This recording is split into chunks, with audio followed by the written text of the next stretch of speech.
बच्चों electric field भी तो हमने फाइंड की थी ना, आप लोगों को पता है एक पॉइंट चार्ज की वजह से r डिस्टेंस पे हमने इलेक्ट्रिक फील्ड फाइंड की थी। क्या फाइंड की थी? Equal to 1/4πε0 q/r²। ध्यान आया? तो सेम इसी मैनर में हम लोग पोटेंशियल फाइंड करेंगे पॉइंट चार्ज की वजह से, सेम उसी मैनर में। दैट मींस बहुत सिंपल है। अबे उसमें टाइम लगा था क्या? नहीं लगाना। फिर E इक्वल टू 1/4πε0 q/r²। एक पॉइंट चार्ज था, सोर्स चार्ज था, वहां पे ये था। और यहां पे जो आंसर आएगा वो भी मैं आप लोगों को बता देता हूं, फिर डेरिवेशन करेंगे, स्टार्ट करेंगे। 1/4πε0 जिसको k बोलते हैं, तो 1/4πε0 q/r। बच्चों q कौन सा हमारा पॉइंट चार्ज अपॉन r उसकी डिस्टेंस, ये प्रूफ करना है। तो देखो बच्चों ये ओरिजिन है O और इससे r डिस्टेंस पे पॉइंट है P, ये P पॉइंट है, कितने डिस्टेंस है r। इस ओरिजिन पे Q चार्ज रखा हुआ है, सोर्स चार्ज Q। आप लोग पढ़ लो ना बच्चों, इसको देखो पढ़ो। Let P be the point at a distance r from the origin O। देख लो P वो पॉइंट है जो ओरिजिन O से r डिस्टेंस दूरी पे, डिस्टेंस पे, at which electric potential due to plus charge Q is required, जिसपे आपको Q चार्ज की वजह से पोटेंशियल फाइंड करना है। तो यही तो है। अच्छा ये तो आपको आता है सभी को, तो फंडामेंटल यूज करते हैं। क्या यूज करना है? फंडामेंटल। और हमें फंडामेंटल आता है कि सर किसी पॉइंट पर इलेक्ट्रिक पोटेंशियल फाइंड करना है तो इनफाइनाइट से चार्ज को उस पॉइंट पे लेके आ जाओ। फिर से रिपीट करता हूं, इस P पॉइंट पर पोटेंशियल फाइंड करना है इस चार्ज की वजह से। तो क्या फंडामेंटल है?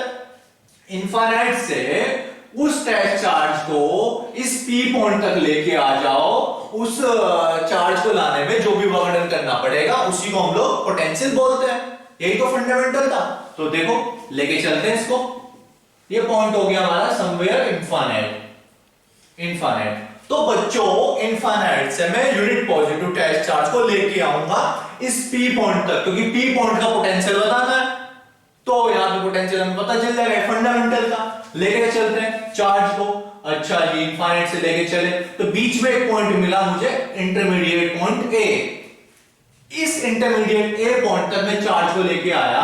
कौन से चार्ज को लेके आया बच्चों? इस Q0 चार्ज को। ये क्लियर हुआ? इंटरमीडिएट पॉइंट ले लिया हमने। अब यहां तक तो कोई डाउट नहीं है। अच्छा तो करते हैं इसको सोल्व। अब बच्चों देखो मैं आप लोगों को थोड़ी सी थ्योरी इसलिए लिखवाऊंगा, एक्चुअली में हमें पता है सीबीएसई के according CBSE want some theory with derivation, that's why मैं आप लोगों को थ्योरी भी लिखवाता हूं। यहां पे आएगा the electric potential at a point P is the amount of work done. The electric potential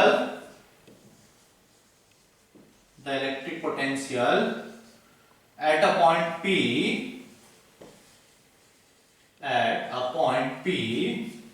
is the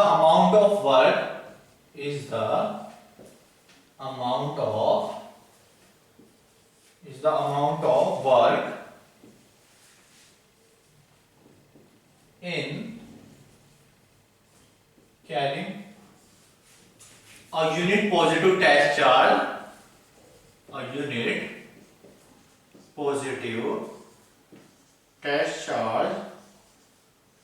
from infinite to P। देखो जो मैंने समझाया था वही लिखवाया।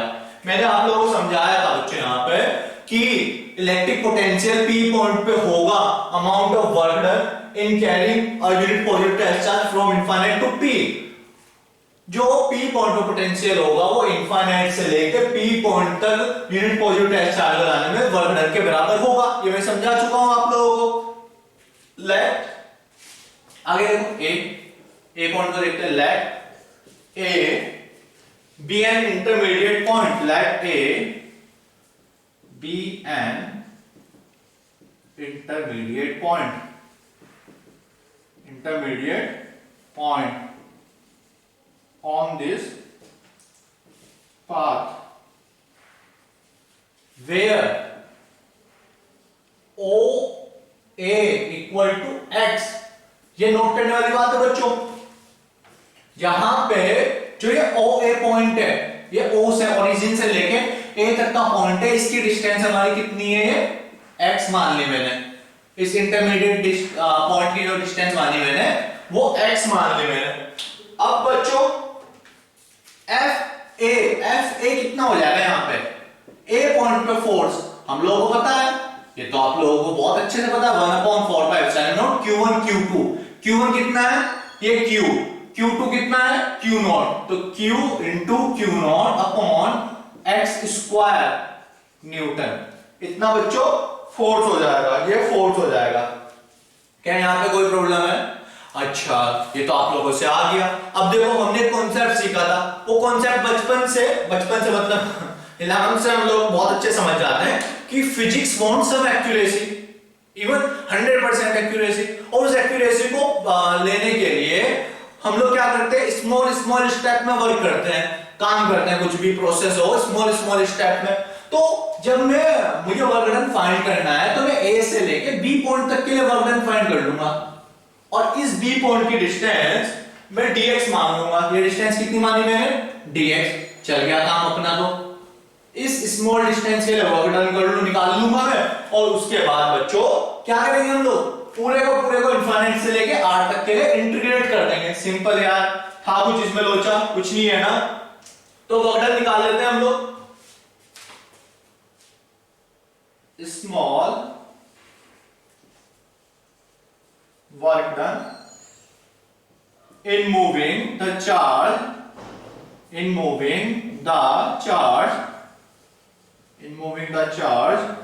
through a distance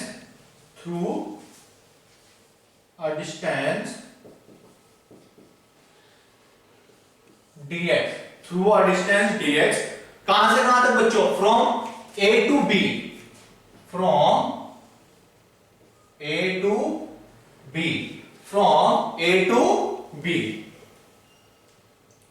is given by कैसे गिवन होगा आप लोगों को पता है। देखो बहुत सिंपल तरीका है निकालने का, मैं आप लोगों को करके दिखा देता हूं। वर्क डन हमें पता है dw कितना होता है, F vector dot ds vector. अबे डॉट प्रोडक्ट ही तो होता है फोर्स का और डिस्प्लेसमेंट का, फिर इसमें भी कंफ्यूज। अब देखो बच्चों, आप लोग देखो, अच्छा देखना समझना बहुत जरूरी है। यहाँ पे फोर्स होगा जो Q और Q0 के बीच में, it is positive, it is also the positive, तो फोर्स किधर होगा, उस साइड, रिपेल करेगा ना, प्लस को रिपेल करेगा, और हम लोग किधर लेके आ रहे हैं इसको, इस साइड। क्यों, अगर आप लोग देखो तो फोर्स है इस Q0 के इस साइड इनफाइनाइट की ओर, जबकि हम लोग चार्ज को लेके आ रहे हैं B की ओर। तो अगर एक स्ट्रेट लाइन बने तो एंगल कितना होता है, अबे यार बचपन से रटाया हुआ होता है, तो ईमानदारी से बोलो 180 डिग्री स्ट्रेट लाइन पे बनने वाला एंगल कितना होता है, 180 डिग्री। और स्ट्रेट लाइन क्यों बनी, क्योंकि फोर्स उधर की साइड, डिस्प्लेसमेंट इधर की साइड, तो 180 डिग्री बनेगा। तो बच्चों यहां पे हो गया f dx cos 180, और हमारी ट्रिग्नोमेट्री बहुत अच्छी थी, क्या पता था हमें cos 180 इक्वल टू -1, बहुत बढ़िया। तो -f dx हो गया, -f dx हो गया, -f dx हो गया। यहां तक आ रहा नहीं, पूरा बन रहा बच्चों। यहां पे ना अभी अब आप लोग देख रहे हो स्पेस की प्रॉब्लम है भाई, दिखेगा कैसे, कहां लिखूं मैं, तो आप लोग इसका स्क्रीनशॉट लो और मैं इसको रफ करता हूं ताकि एडजस्ट हो पाए थोड़ा सा। लिया स्क्रीनशॉट, ठीक है बच्चों। यहां पे हम लोगों ने A से B के लिए वर्क डन निकाल लिया, small work done dw equal to -f dx, इतना हम लोगों ने वर्क डन निकाल लिया A से B के लिए। पर हमें कहां से कहां तक लाना था, इनफाइनाइट से लेके R तक। तो इस स्मॉल वर्क डन को मैं क्या करूंगा, इंटीग्रेट कर दूंगा। भाई हमारे पास फिजिक्स के अंदर टूल है, फिजिक्स के अंदर मैथ्स सभी तो काम आती है कैलकुलेशन के लिए। तो देखो बच्चों, total work done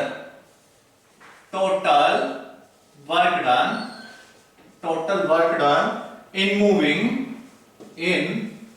moving a unit positive test charge total work done in moving और unit positive charge from infinite to P, कहां से कहां तक, इनफाइनाइट से लेके पी तक, from infinite to P is given by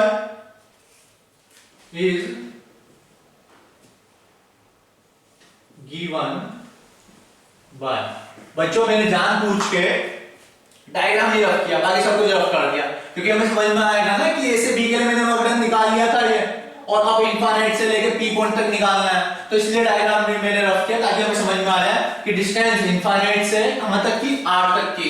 तो बच्चों यहाँ पे तो बहुत सिंपल है, W इक्वल टू क्या हो जाएगा, W equal to small limit, कहां से शुरू हुआ, इनफाइनाइट से, कहां तक गया, R तक, R डिस्टेंस तक किसका, dW।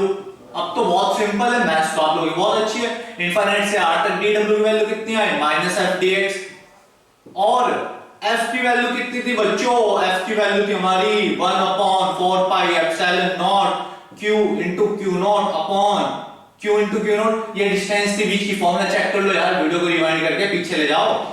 फिर ये माइनस का साइन यहाँ ले आया, था कुछ इसमें, कुछ भी नहीं था यार। अब देखो, अब मुझे पता है कि whether it is integration whether it is differentiation, चाहे वो इंटीग्रेशन हो चाहे वो डिफरेंशिएशन हो, क्या होता है, कांस्टेंट बाहर आ जाते हैं, बहुत बढ़िया, you are the genius one भाई। तो इसके बाद क्या आगे देख लेते हैं, यहाँ पे W equal to 1 minus 1/4 pi epsilon naught, कहां से कहां तक, अभी और बाहर निकालो, Q Q नॉट, ये सब बाहर, क्योंकि सब कांस्टेंट है।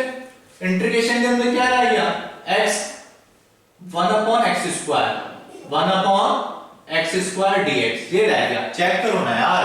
फिर तो -1/4 pi epsilon naught Q not, अच्छा बच्चों इंटीग्रेशन x पावर -2 dx, यही तो होगा। और हमें बहुत अच्छे से याद है, क्या याद है, इंटीग्रेशन का फॉर्मूला, कौन सा फॉर्मूला, ये कि integration x to the power n dx is equal to x to the power n+1/n+1। फिर अगर ये हमें याद तो कुछ है ही नहीं भाई, यही तो होता है, अगर आप x की पावर n का इंटीग्रेशन करोगे तो आंसर में n+1 मिलेगा और डिवाइड में भी n+1 मिलेगा। तो करो फिर यहाँ पे भी W equal to -1/4 pi epsilon naught Q naught, और यहां मिलेगा मुझे x की, अच्छा लिमिट तो आप लोग लगा ही नहीं रहे हो, ऐसा क्यों यार, इनफाइनाइट से r, इनफाइनाइट से r क्या होगा, -2+1 अपॉन -2+1, अबे n+1 है, n+1 है तो -n, n की वैल्यू कितनी होगा यहां से, -2, सिंपल, इनफाइनाइट से लेके r तक। फिर ये -1/4 pi epsilon naught Q not, Q into Q not, तो ये क्या आएगा बच्चों, x की पावर -1/-1, कहां से कहां तक, इनफाइनाइट से r, माइनस माइनस ये प्लस बन गया, माइनस ये प्लस बन गया। क्या ये क्लियर है यहां तक, ये कोई डाउट है यहां तक, बताओ। तो बच्चों अब इसके बाद का मैं थोड़ा सा और इधर कर देता हूं, आप लोगों को प्रॉब्लम ना हो ना, विजन प्रॉब्लम। तो W equal to minus minus plus Q naught 4 pi epsilon naught. अब बच्चों x की पावर -1 है, तो इसका क्या मतलब है, इसका ये मतलब है कि x के बदले आप एक बार r रखो, फिर एक बार आप इनफाइनाइट रखो। इंटीग्रेशन तो हमें आता ही है ना, इंटीग्रेशन में ये जो ऊपर और नीचे लिखा रहता है इसका मतलब होता है एक बार आप अपर लिमिट रखो x के बदले, एक बार x के बदले लोअर लिमिट रखो, जिसकी रेस्पेक्ट में डिफरेंशिएशन या इंटीग्रेशन हो रहा है, या इंटीग्रेशन हो रहा है। तो मैं r power -1 minus infinite power -1, यही तो होगा बच्चों ना। x के बदले एक बार मैंने r रख दिया, x के बदले इनफाइनाइट रख दिया, ये -1 और ये माइनस तो प्लस बन गए थे।